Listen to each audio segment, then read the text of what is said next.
كفيت قضحت معافي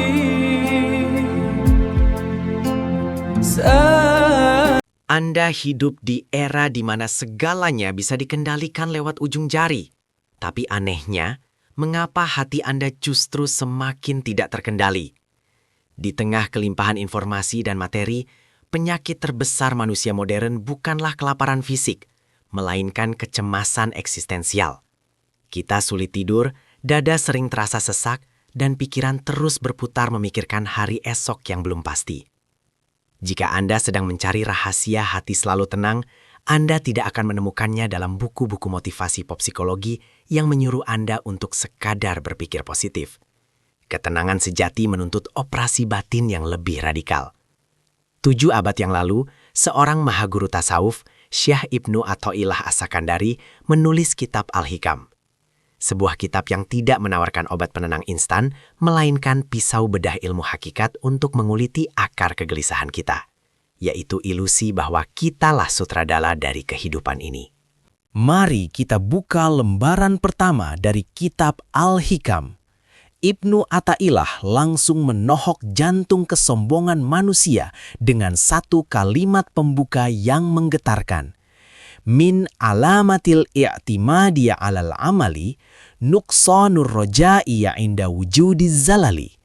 Artinya, di antara tanda bersandar pada amal adalah berkurangnya harapan ketika terjadi kesalahan atau kegagalan. Renungkan kalimat ini. Mengapa Anda merasa sangat terpukul saat doa Anda belum dijawab, bisnis Anda hancur, atau rencana Anda berantakan? Dalam kacamata tasawuf, kekecewaan yang berlebihan adalah bukti nyata dari kesombongan spiritual. Anda kecewa karena selama ini Anda bersandar pada kecerdasan Anda, pada keringat Anda, pada koneksi Anda, bahkan pada ibadah Anda. Anda menempatkan syariat ikhtiar sebagai Tuhan penentu hasil dan menafikan hakikat bahwa Allah lah Sang Maha Pengatur. Selama cermin hati Anda masih memantulkan gambar diri Anda sebagai pusat alam semesta, selama itu pula ombak kegelisahan akan terus menenggelamkan kewarasan Anda. Penyakit terbesar para salik dan manusia pada umumnya adalah kelelahan mengatur apa yang sudah diatur. Ibnu Athaillah memperingatkan, Arih nafsaka minat tadbiri, fama qama bihi ghairuka anka, la taqum bihi linafsika. Istirahatkanlah dirimu dari ikut campur mengatur urusanmu. Sebab apa yang telah diurus oleh selainmu untukmu, tidak perlu engkau sibuk mengurusinya. Pikirkan ini. Anda tidak pernah mengatur detak jantung Anda saat tidur. Anda tidak pernah menjadwalkan kapan sel-sel tubuh Anda membelah diri. Namun, untuk urusan rezeki, jodoh, dan masa depan, Anda tiba-tiba mengambil alih kemudi dan menuntut semesta berjalan sesuai proposal Anda. Ini adalah konflik batin yang merobek jiwa. Kegelisahan muncul saat ekspektasi manusia berbenturan dengan iradat Tuhan. Anda berusaha mengosongkan laut menggunakan sendok teh. Kelelahan yang Anda rasakan saat ini bukanlah karena kerasnya kehidupan, melainkan karena Anda menolak untuk berserah diri pada skenario Sang Maha Sempurna. Namun, apakah ini berarti kita harus pasrah buta dan meninggalkan semua pekerjaan duniawi? Disinilah banyak orang terpeleset dalam memahami tasawuf. Ibnu Athaillah membagi posisi manusia dalam 2 makom, asbab dan tajrid. Jika Allah menempatkan Anda di makom asbab, Anda memiliki pekerjaan, keluarga yang harus dinafkahi, lalu Anda tiba-tiba meninggalkannya dengan dalih tawakal, itu adalah bentuk hawa nafsu yang terselubung.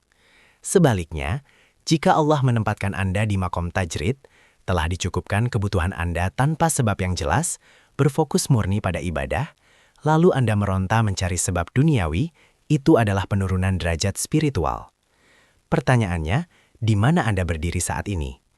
Kehancuran batin seringkali terjadi bukan karena beratnya ujian, melainkan karena kita terus memberontak keluar dari makom di mana Allah telah menempatkan kita. Lalu, bagaimana cara kita menerima takdir ini dengan dada yang lapang? Jawabannya ada pada ilmu takhali, Anda harus mengosongkan hati dari berhala-berhala ekspektasi.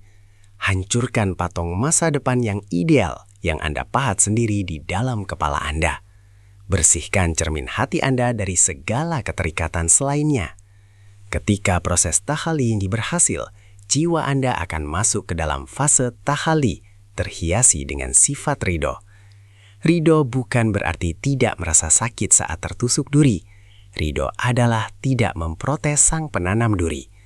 Saat Anda berhenti menuntut Allah untuk mengubah takdir, justru disitulah Allah akan mengubah dada Anda menjadi seluas samudra.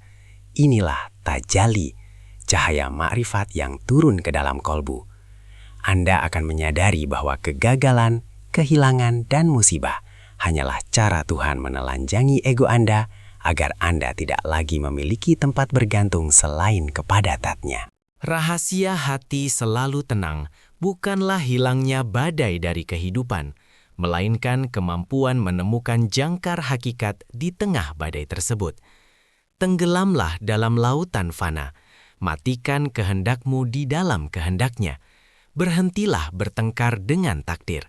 Biarkan naskah kehidupan ini mengalir sebagaimana sang penulis agung telah merancangnya jauh sebelum Anda dilahirkan. Pada akhirnya, dalam kesunyian makrifat, Anda akan tersenyum melihat bahwa tidak ada satu detik pun dari hidup ini yang luput dari tatapan cintanya. Anda tidak perlu memegang kendali, karena Anda sedang digenggam oleh Yang Maha Kuasa.